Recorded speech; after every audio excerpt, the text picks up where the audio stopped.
बहुत बहुत अभिनंदन।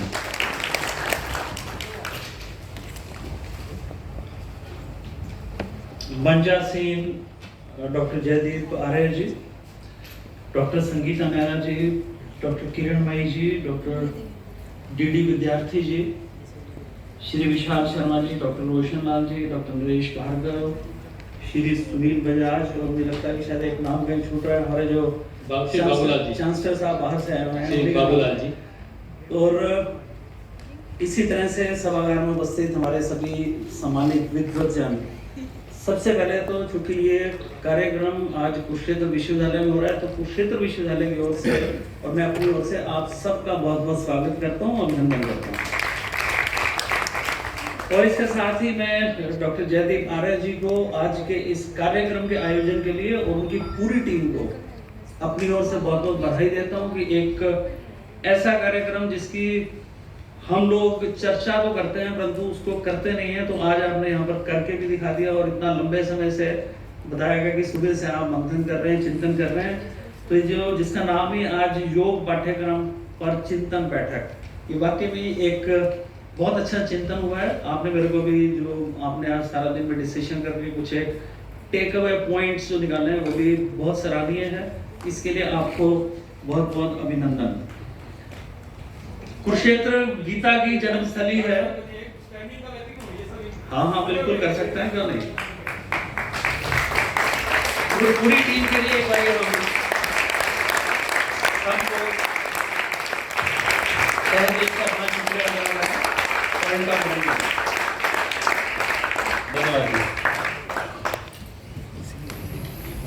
कुरुक्षेत्र गीता की जन्मस्थली है। गीता के हर अध्याय का नाम योग पर है और कुरुक्षेत्र का जो ध्येय वाक्य है उसकी शुरुआत भी जो हमारा जो दूसरा अध्याय 48 श्लोक योगस्थ गुरु कर्माणि, तो इससे अच्छा नहीं हो सकता कि कुरुक्षेत्र के अंदर गीता की जन्मस्थली में और कुरुक्षेत्र विश्वविद्यालय में इस तरह की जो आज की ये चिंतन बैठक हुई है।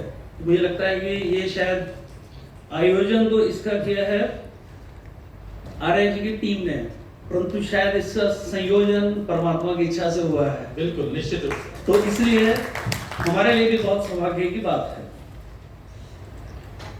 कुरुक्षेत्र यूनिवर्सिटी ने पूरे देश में सबसे पहले नेशनल एजुकेशन पॉलिसी 2020 को न केवल अपने यहाँ के यूजी प्रोग्राम्स में बल्कि हमारे जो 290 एफिलिएटेड कॉलेजेस हैं उनके अंदर यूजी प्रोग्राम्स के अंदर लगा दिया है। और उस एनईपी के तहत वैल्यू एडिड कोर्सेज उसके अंदर समाहित किए गए हैं और वैल्यू एडिड कोर्सेज के अंदर योगा कोर्स को समाहित करने का एज ए क्रेडिट कोर्स उसके अंदर प्रोविजन है।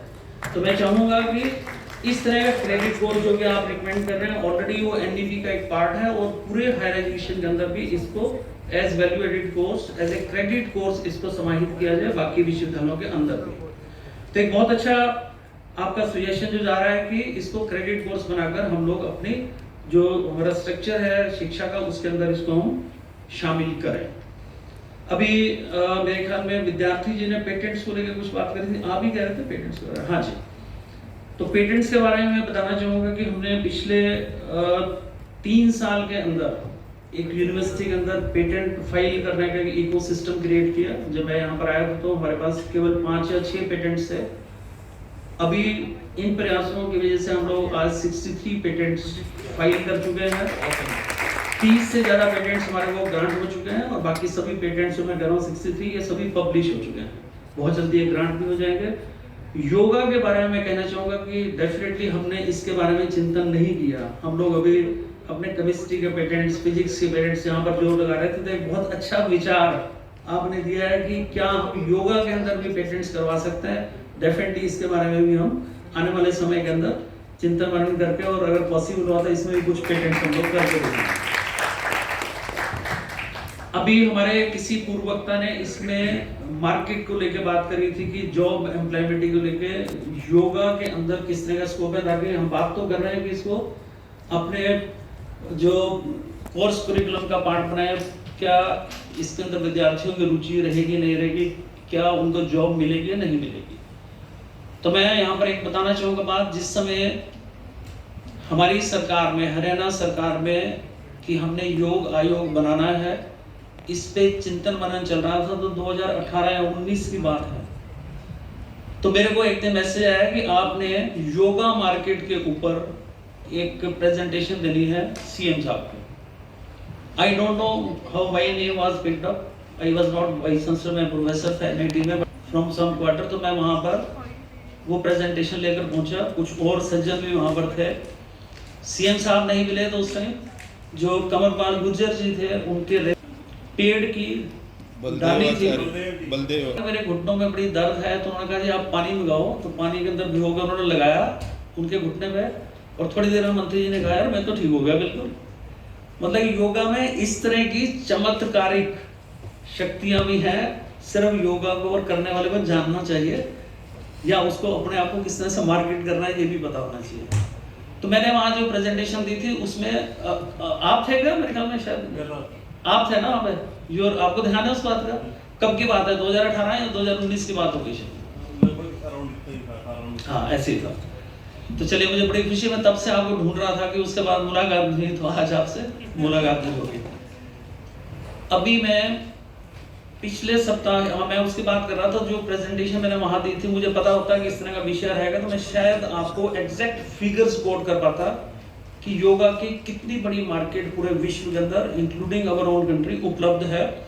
कुछ फिगर्स मैंने यहाँ बैठकर अभी एआई की हेल्प से नोट किए। तो इसमें इंडिया के अंदर 2023 में 115.43 बिलियन डॉलर्स की मार्केट थी, और इसमें 9% वार्षिक ग्रोथ के साथ 2032 में पूरे वर्ल्ड के अंदर 250.7 बिलियन डॉलर की मार्केट ये ग्रो होने जा रही है। इसके अंदर केवल योगा इंस्ट्रक्टर्स ही नहीं है, yoga apparels, yoga carpets, yoga mats, yoga dresses, different kind of yoga tourism, ये सब कुछ इंक्लूडेड है। बहुत ज्यादा इसके अंदर संभावनाएं हैं। लास्ट वीक में मैं स्पेन में था, एक इंडियन यूनिवर्सिटीज का लगभग 25 यूनिवर्सिटी का डेलीगेशन यहाँ से गया हुआ था। आई वॉज सरप्राइज जब हमारे को वहाँ के होस्ट ने, वहाँ की एक यूनिवर्सिटी के रेक्टर बोलते हैं वहाँ पर वाइस चांसलर को, जब उन्होंने बताया कि स्पेन की कम से कम 40% पॉपुलेशन योगा करती है। उन्होंने हमसे ये कहा कि यहाँ पर इंडियन इंस्ट्रक्टर्स की इतनी डिमांड है कि हमारे को सर्टिफाइड इंडियन योगा इंस्ट्रक्टर्स मिलते नहीं हैं। तो हमारी प्रॉब्लम क्या है कि we train the yoga experts without giving them proper kind of certification which is recognized at world level. तो मैं चाहूँगा कि एक इसको भी हम समाहित करें। हमारा नेशनल लेवल पर इस समय आयुष की तरफ से एक सर्टिफिकेशन है, शायद हमारे को इसको एक्रेडिट करवाना चाहिए ताकि ये वर्ल्ड लेवल पर भी रिकॉग्निशन हो। वो लोग चाहते हैं, उनको पता है कि India is the origin of yoga, वो यहाँ के इंस्ट्रक्टर्स को प्रेफर करते हैं। परंतु यहाँ पर भी मुझे कहते हुए अफसोस हो रहा है कि इस पूरी मार्केट के अंदर भी आज चाइना ने हमारे से आगे बढ़कर अपनी जगह बनाई हुई है, और पूरी वर्ल्ड के मार्केट में चाइना और यूएस के बाद ही कहीं इंडिया नजर आ रहा है, जबकि यहाँ पर हम नंबर 1 होने चाहिए थे। शायद यही एक कमी है कि वो लोग फटाफट सर्टिफिकेशन करा लेते हैं, हमारी चीज का पेटेंट वो करा लेते हैं, हम कहीं ना कहीं पीछे रह जाते हैं। तो इस तरह का डॉक्यूमेंटेशन जहां पर जरूरत है, हमारे को ध्यान देने की जरूरत है ताकि हम उसको करा पाए। बहुत ज्यादा संभावनाएं हैं, बिल्कुल दिमाग में मतलब आप गुड़गांव में जाएंगे, देन पर्सनल योगा इंस्ट्रक्टर्स की इतनी डिमांड है, people are ready to pay. Only thing is that you should be knowing what is yoga and how to train the people, how to give proper instructions. सवेरे शाम इतनी जबरदस्त मार्केट वहाँ मिलेगी आपको कि शायद वहाँ पे जो हमारे जो सामूहिक रूप से योगा वाले प्रोग्राम चलते हैं उनसे कहीं ज़्यादा प्राइवेट योगा इंस्ट्रक्टर्स वहाँ पर लोगों को घर में जाकर इस तरह की ट्रेनिंग देते हैं। ये मैं केवल एक गुड़गांव का एग्जांपल बता रहा हूँ, जो कि मैंने 2018-19 के अंदर डेटा कलेक्ट किया था। आज की डेट में 6 साल हो चुके हैं, आप ये मान के चलो कि लगभग डबल से ज़्यादा वहाँ पर हो चुका होगा। इसी तरह से सिलेबस के अंदर हम बात कर रहे हैं, तो जो हमारा अष्टांग योग है, हम मुख्य रूप से 3 चीजों में फोकस करके चलते हैं कि जिसमें आसन, प्राणायाम और ध्यान। कहीं ना कहीं जो बाकी की चीज है जो कि हमारे को अपनी इंद्रियों पे कंट्रोल कैसे करना है, इसके विषय में जब बातचीत आती है तो एक आजकल की जो पूरे विश्व की प्रॉब्लम है ग्लोबल वार्मिंग, पर्यावरण से जुड़ी हुई चीज है, इसको हम सब लोग तभी कम कर सकते हैं जब हम संयमित उपभोग की तरफ जाएं, रेस्ट्रेंड कंजम्पशन की तरफ जाएं। हमारी अपनी संस्कृति, हमारा अपना कल्चर हमेशा रेस्ट्रेंड कंजम्पशन की बात करता है। गांधी जी ने भी कहा था कि हमारे पास जो कुछ भी एक्सेस में है वो भगवान ने इसलिए दिया ताकि हम उसको जो लोक सेवा के लिए लगा पाए, ना कि अपने लिए। उन्होंने यहाँ तक कहा कि अगर आप अपनी न्यूनतम आवश्यकताओं से ज्यादा कुछ भी आपके पास जो धन संपत्ति है उसमें से प्रयोग करते हैं तो ये चोरी करने के समान है।